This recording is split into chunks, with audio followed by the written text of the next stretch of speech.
You know what time it is. DJ Chameleon, putting it down for you and yours. All right, we got the team representing, you know, this is the fam crew, keeping this moving, motivated, keeping you locked. All right, we got my peoples, coat of arms in the house, okay? You want to tell the people your name, brother? What's up? I go by Nebula.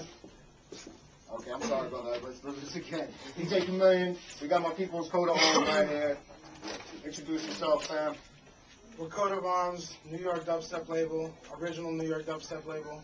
I myself am Nebula. We got Soroka over here. That's right, that's right. What up, what up?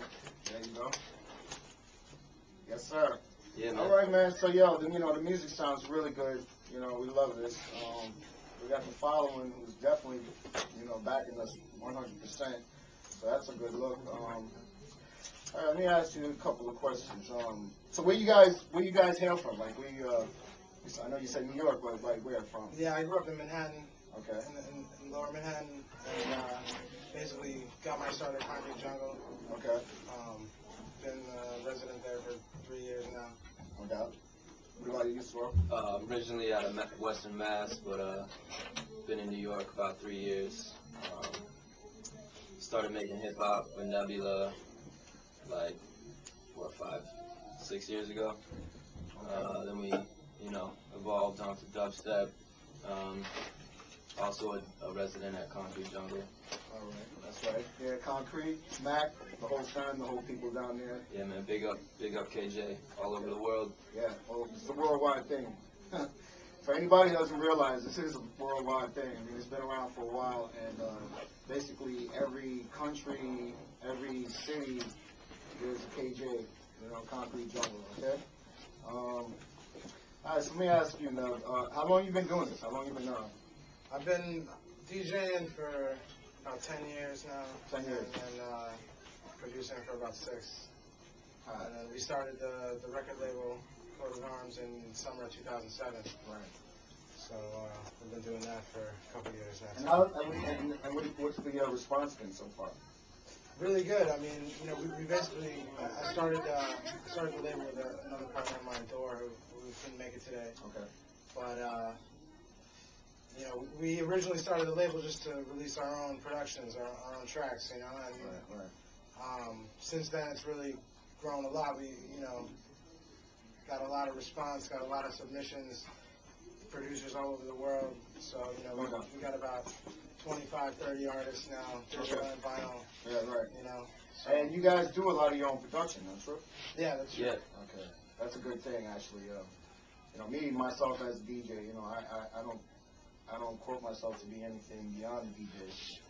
But, when it comes to production, I know that's like, we couldn't be DJs without the producers and the guys who put down the tracks. So big up to all y'all people out there. Let me ask you, I know I just seen you guys perform just recently, about a couple of weeks ago at the Basefield Mischief. Mischief, yeah. Hot. That was a hot night. You guys definitely put it down. Yeah, man. Yeah. It was a fun night.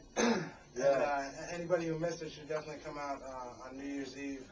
We're doing it again with Claw and the American Dream Team. Claw is Trill Bass and Hulk from Las Vegas, and American Dream Team in New York.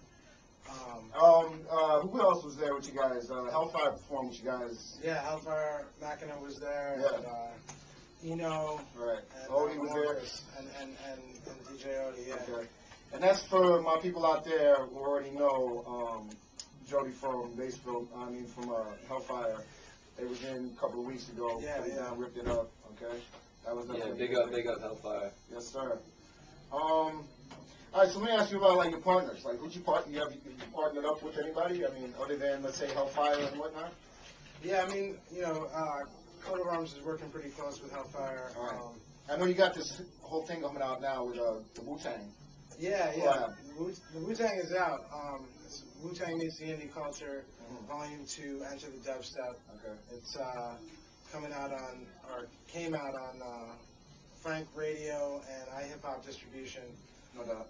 Hit number 7 in the iTunes hip-hop album chart. Stayed there for the whole first week. On iTunes, hot. That's hot. Because we were really happy about that in the U.S. Yeah, it's in stores everywhere too. So. Okay.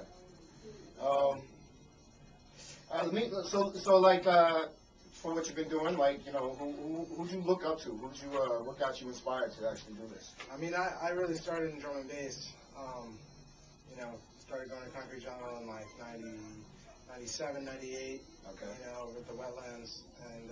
Right. Wetlands, Giant Step. Yeah. Okay. Definitely. Started DJing around 2000. All right. You know. So yeah. I mean, I was looking up to AK 1200, Diesel Boy. Okay. You know, Right, all those right. guys. Yeah. In the New York scene. Definitely. So. No doubt. So, like, what's your favorite groups out there? You've already mentioned Diesel Boy and a few other people. What about yourself? You know. I mean, in terms of dubstep, there's a lot of guys blowing up right now. I mean, it's hard to say who's your favorite. Like, Yeah. the thing with dubstep is anyone can make a name for themselves if they produce an ill track, basically. All right. So, I mean, guys that are like doing big things right now, I gotta say Datsick. We did a show with him a few months back. Excision, the whole Rotten camp. Yeah, the whole Rotten camp. You know, new guys like Trolley Snatcher. Yeah. Yeah, you know, I was actually going to say that in Europe, it's like it's so far ahead of the game at this point. Yeah. So, I mean, for people who don't know much about dubstep, originated in London. Yeah, pick that up. I'm gonna flip the track. All right. Yeah, it comes from South London. Yeah. And you know, it's basically just the new underground sound that you know is really popping all over the world now. It is. You know? It is. It's actually catching a hell of a Australia, It's all out there, Japan, all over, everywhere. It's actually, it reminds me a bit of drum and bass or jungle actually when it first kind of like was introduced to America and it started blowing up and it went real big, real quick. Except the difference is that you know, dubstep has really only been around for 5-6 years. Right. You know, as dubstep. Before it was garage or UKG, and you know, basically. That's the main difference is that dubstep has spread so much faster than drum and bass did. It's really pretty exciting because you know it took like 10 years for that. I know drum the other and bass to movements really penetrate into America. You know. I know. Actually, I've had a lot of discussions with people. Just the whole movement itself, drum and bass, jungle, all that stuff. You know, it had its day in the light and it kind of like died off a bit. And just the resurgence of this progressive style of music, you know, and this, I think, locks into a lot of people's different niches, you know, and it brings out a lot of different kinds of music, I think, from different performers, different characters. So, like, you know, you and yourselves, you know, you got your own styles. You know, there's other artists out there, they have their own styles as well, but just to be able to, like, put it all together. Like I said, this being right here, my show, basically, we have a following that stretches from here to wherever, and people really love it. They love what we're putting out here, what you guys are producing, all that stuff. So it's a good look. We appreciate everything that you guys do and keep it up. Thanks for having us on the show. Yes. Let me ask you the meaning of your name right here. Coat of arms. Yeah.